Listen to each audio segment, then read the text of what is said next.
નમસ્કાર વિદ્યાર્થી મિત્રો, આજે આપણે ધોરણ 8ના પ્રકરણ નંબર 6 વર્ગ અને વર્ગમૂળ એના વિશે અભ્યાસ કરવાનો છે। સૌથી પહેલા આપણે સમજીએ વર્ગ એટલે શું। વર્ગ કોને કહેવાય તો એના માટે જો લખવું હોય તો આપણે આ રીતે લખી શકીએ કે આપેલી કોઈ સંખ્યાને તેની તે જ સંખ્યા વડે આપેલી કોઈ સંખ્યાને તેની તે જ સંખ્યા વડે ગુણવામાં આવે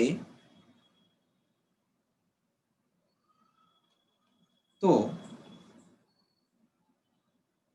મળતા જવાબને અથવા તો મળતી નવી સંખ્યાને આપેલી સંખ્યાનો વર્ગ કહેવાય। ફરીથી એક વખત, વર્ગ એટલે શું તો આપેલી સંખ્યાને તેની તે જ સંખ્યા વડે ગુણવામાં આવે તો મળતા જવાબને આપેલી સંખ્યાનો વર્ગ કહેવાય। ઉદાહરણ જોઈએ। દાખલા તરીકે આપણે એમ કેવું હોય કે 3 નો વર્ગ, તો 3 નો વર્ગ કેવી રીતે થાય તો કે 3 ને 3 વડે જ ગુણવાનું। આપેલી સંખ્યા 3 છે, 3 નો વર્ગ શોધવો છે તો એને એ જ સંખ્યા વડે 3 છે તો 3 ને 3 વડે જ ગુણવાથી જે સંખ્યા મળે એને કહેવાય 3 નો વર્ગ। તો જુઓ 3 ગુણ્યા 3 એટલે 9 થયા, 3 નો વર્ગ કહેવાય। માની લો કે મારે શોધવો છે 7 નો વર્ગ। 7 નો વર્ગ કેવી રીતે મળે તો કે 7 ગુણ્યા 7, 7 ને 7 વડે જ ગુણવાના। 7 ગુણ્યા 7 એટલે 49। એ જ પ્રમાણે મારે લખવું હોય 12 નો વર્ગ તો કેવી રીતે મળશે મને, આપણે લખીશું 12 ગુણ્યા 12, કરી જોવાના કે 12 ગુણ્યા 12 શૂન્ય, 1 દુ દુ, 1 એકા 1, 2 દુ 4, 2 એકા 2, 144। ઓકે, આજે આપણે વર્ગ વર્ગ વર્ગ દરેક વખતે લખીએ છીએ।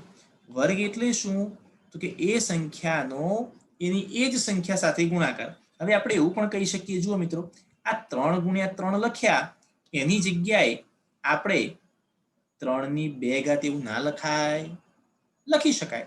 આ 7 ગુણ્યા 7 છે એની જગ્યાએ આપણે 7 ની 2 ઘાત ના લખી શકાય, લખી શકાય। આ 12 ગુણ્યા 12 છે એને આપણે લખવા હોય તો 12 ની 2 ઘાત એવું ના લખી શકાય, લખી શકાય। તો આ જે ઉપર 2 ઘાત 2 ઘાત 2 ઘાત દરેકમાં આવે છે એ 2 ઘાતને જ કહેવાય છે વર્ગ। ફરીથી એ 2 ઘાતને કહેવાય છે વર્ગ। એટલે હવે આપણે 3 નો વર્ગ, આપણે કેવું હોય 3 નો વર્ગ, 3 નો વર્ગ એટલે શું તો કે 3 ની 2 ઘાત। 7 નો વર્ગ એટલે શું સમજવાનું કે 7 ની 2 ઘાત છે। 12 નો વર્ગ તો કે 12 ની 2 ઘાત છે। 15 નો વર્ગ તો 15 ની 2 ઘાત છે। ઓકે, તો હવે આપણે 1 થી લઈને 20 સુધીની સંખ્યાના વર્ગ જોવાના છે। તો અહીંયા હું લખું છું, જોજો મિત્રો, 1 ની 2 ઘાત, આને કહેવાય 1 નો વર્ગ। આને શું વંચાશે 1 નો વર્ગ।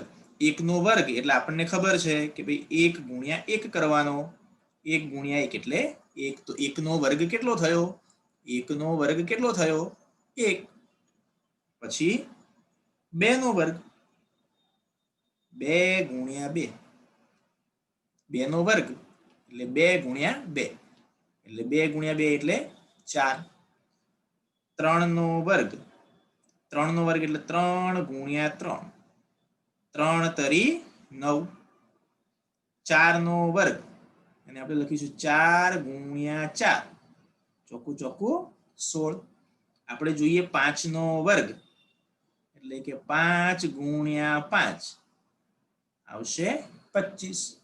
પછી આવશે 6 નો વર્ગ, 6 નો વર્ગ કેવી રીતે મળશે 6 ગુણ્યા 6, 6 છાએ 36। પછી આવશે 7 નો વર્ગ, 7 ગુણ્યા 7 આવશે 49। 8 નો વર્ગ, 8 નો વર્ગ એટલે 8 ગુણ્યા 8, 8 64। 9 નો વર્ગ, 9 નો વર્ગ એટલે કેવી રીતે ગણશું? 9 ગુણ્યા 9 બરાબર 81. 10 નો વર્ગ એટલે 10 ગુણ્યા 10 બરાબર 100. ઓકે, હવે એ જ રીતે આપણે 11 થી શરૂ કરીએ. 11 નો વર્ગ, 11 નો વર્ગ એટલે 11 ગુણ્યા 11 એ કરી જોવાના આપણે. તો 11 ગુણ્યા 11 કરશો એટલે જવાબ આવશે 121. તમારે કરી જોવાનું એક વખત, મને ખ્યાલ છે એટલે હું લખી દઉં છું. 12 નો વર્ગ આપણે લખશું 12 નો વર્ગ. વર્ગ હોય એટલે એ સંખ્યા બે વખત ગુણવાની. 12 ગુણ્યા 12 એનો એની જ સાથે ગુણાકાર. 12 ગુણ્યા 12 એટલે 144. પછી લખીએ આપણે 13 નો વર્ગ. 13 નો વર્ગ થશે 13 ગુણ્યા 13 એ થશે 169. 14 નો વર્ગ 14 ગુણ્યા 14 ગુણાકાર કરશો એટલે મળશે 196. 15 નો વર્ગ એટલે થશે 15 ગુણ્યા 15 બરાબર 225. 16 નો વર્ગ 16 ગુણ્યા 16 256. 17 નો વર્ગ 17 ગુણ્યા 17 289. 18 નો વર્ગ 18 ગુણ્યા 18 324. 19 નો વર્ગ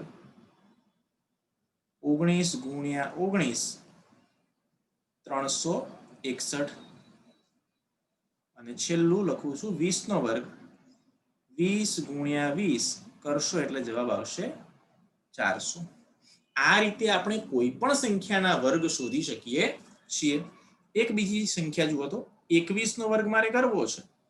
તો 21 નો વર્ગ કેવી રીતે કરાશે? તો આપણે રફ કામ કરવું પડે. 21 ગુણ્યા 21, 21 નો 21 સાથે ગુણાકાર કરો. એ ગુણાકાર કરવાથી જોઈએ જવાબ કેવી રીતે આવે છે. તો પહેલા 0 લખીએ છીએ, પછી 2 એકા 2, પછી 2 દુ 4, અને જ પ્રમાણે 1 એકા 1 અને 1 ગુણ્યા 2 એટલે 2.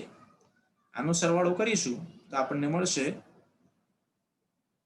441. તો લખીશું કેવી રીતે? 21 ગુણ્યા 21 બરાબર 441.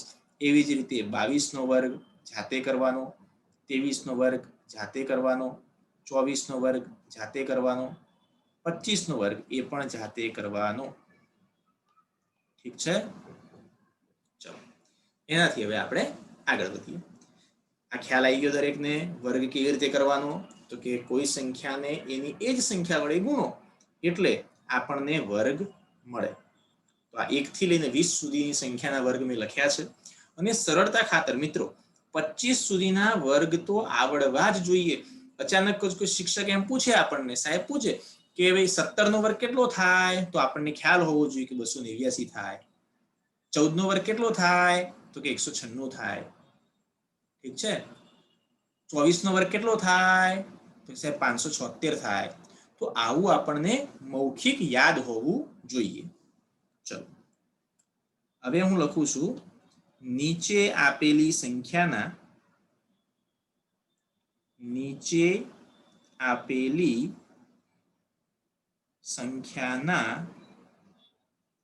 વર્ગ શોધો. નીચે આપેલી સંખ્યાના વર્ગ શોધો. પહેલું લખ્યું છે 34. બીજું લખું છું 27 અને ત્રીજું લખું છું 43. આ ત્રણ સંખ્યાઓના વર્ગ શોધવાના છે. વર્ગ એટલે શું? 34 નો વર્ગ એટલે શું? તો કે 34 ની 2 ઘાત. તો લખીએ જુઓ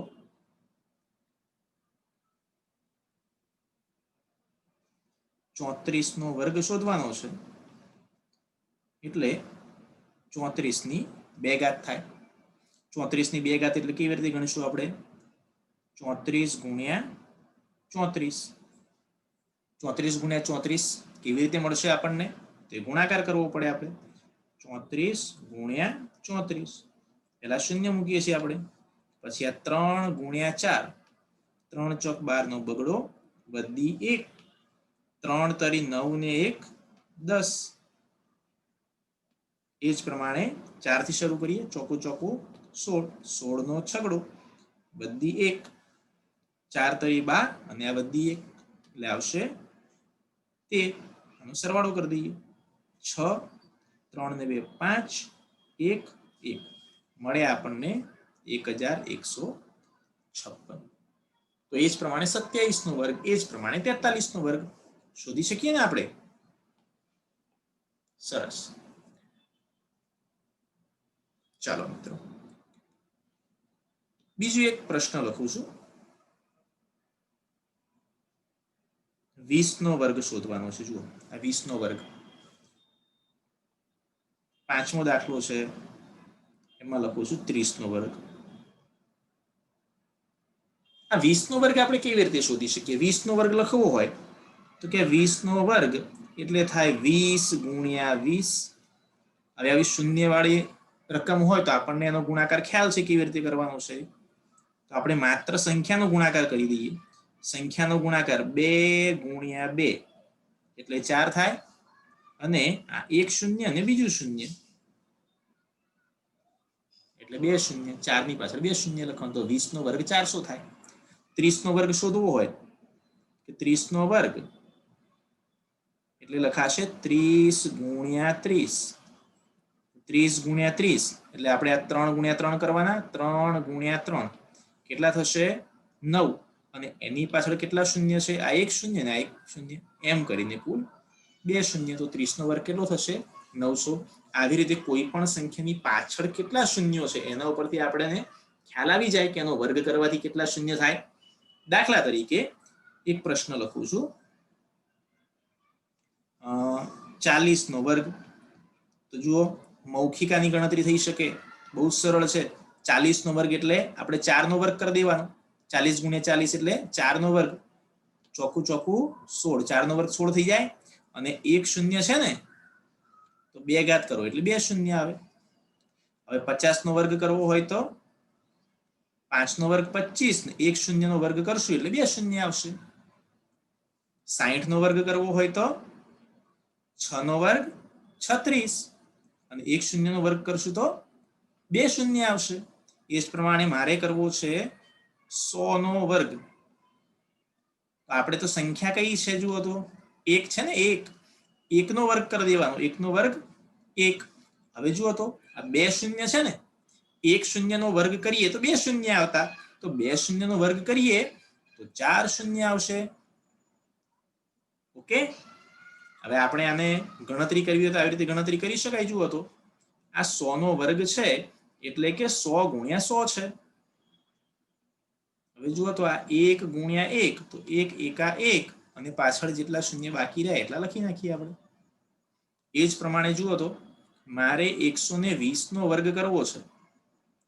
120 નો વર્ગ કરવા માટે સંખ્યા કઈ છે આગળ? અંકો 12. તો 12 નો વર્ગ કેટલો થશે? 144, અને પાછળ એક શૂન્ય છે, એક શૂન્ય નો વર્ગ કરીશું એટલે આપણને 2 શૂન્ય મળશે. હવે માની લો કે મારે કરવો છે 300 નો વર્ગ. ચલો 300 નો વર્ગ કરવો છે, તો 300 નો વર્ગ કરવા માટે મારે કરવાનો 3 નો વર્ગ. તો 3 નો વર્ગ કેટલો થાય? 9, અને પાછળ અહીંયા જુઓ તો 2 શૂન્ય છે ને, એનો વર્ગ કરીશું તો આપણને મળશે 4 શૂન્ય, 1 2 3 ને 4. તો કોઈ પણ સંખ્યાનો વર્ગ આપણે કરી શકીએ છીએ એની એ સંખ્યા સાથેના ગુણાકારથી. અને જો પાછળ શૂન્ય હોય, કોઈ સંખ્યા પાછળ શૂન્ય હોય, તો એનો વર્ગ કરવાથી શૂન્યની સંખ્યા બમણી થઈ જાય છે. જુઓ તો 1 શૂન્ય હતા તો વર્ગ કરવાથી 2 શૂન્ય થયા. એના પછી જુઓ તો આ 1 શૂન્ય એનો વર્ગ કરવાથી 2 શૂન્ય, 1 શૂન્ય વર્ગ કરવાથી 2 શૂન્ય, 2 શૂન્યો તો વર્ગ કરવાથી જુઓ 4 શૂન્ય થયા. અહીંયા 1 શૂન્ય તો વર્ગ કરવાથી 2 શૂન્ય, અહીંયા 2 શૂન્ય તો વર્ગ કરવાથી 4 શૂન્ય. તો આપણે કહી શકીએ કે જો કોઈ સંખ્યામાં 1 શૂન્ય હોય તો વર્ગ કરવાથી 2 શૂન્ય મળે. જો 2 શૂન્ય હોય તો એનો વર્ગ કરવાથી 4 શૂન્ય મળે. જો કોઈ સંખ્યામાં આગળ અંક હોવો જોઈએ, 1 થી લઈને 9 સુધીમાં કોઈ અંક હોવો જ જોઈએ, અને પાછળ જો કોઈ સંખ્યામાં છેલ્લે 3 શૂન્ય હોય તો એનો વર્ગ કરવાથી મળતા જવાબમાં 6 શૂન્યો હોય. તો મિત્રો આજે આપણે કેટલું શીખ્યા? સૌથી પહેલા વર્ગ કોને કહેવાય? આપેલી સંખ્યાને તેની તે જ સંખ્યા વડે ગુણવામાં આવે તો મળતા જવાબને આપેલી સંખ્યાનો વર્ગ કહેવાય. ઉદાહરણ જોયા, દાખલા તરીકે 3 નો વર્ગ એટલે 3 ગુણ્યા 3, 7 નો વર્ગ 7 ગુણ્યા 7, 12 નો વર્ગ 12 ગુણ્યા 12. મૌખિક કેટલાક 1 થી લઈને 25 સુધીમાં આપણને મૌખિક યાદ હોય, પણ એના પછીના જે સંખ્યાઓ છે એને આપણે ગુણાકાર કરીને એનો વર્ગ મેળવી શકીએ છીએ. ઓકે મિત્રો, તો અહીંયા જુઓ 1 થી લઈને 20 સુધીના વર્ગ મેં લખ્યા છે, તમારે જાતે ચોપડામાં લખવાના છે. 21 થી લઈને 25 સુધીના હોમવર્કમાં આપ્યા છે. બીજું, આપેલી સંખ્યાના વર્ગ શોધો, એમાં પહેલો દાખલો મેં ગણી આપેલો છે, બીજો ત્રીજો જાતે ગણવાનો છે, 4 5 બાકીના મેં ગણીને આપ્યા છે, અને બીજું હોમવર્ક હું તમને આપી દઉં છું, ઓકે, તમારા વોટ્સએપ પર. તો આજ માટે આટલું. નેક્સ્ટ ટાઈમ આપણે મળીએ નવા ટોપિક સાથે. Bye bye.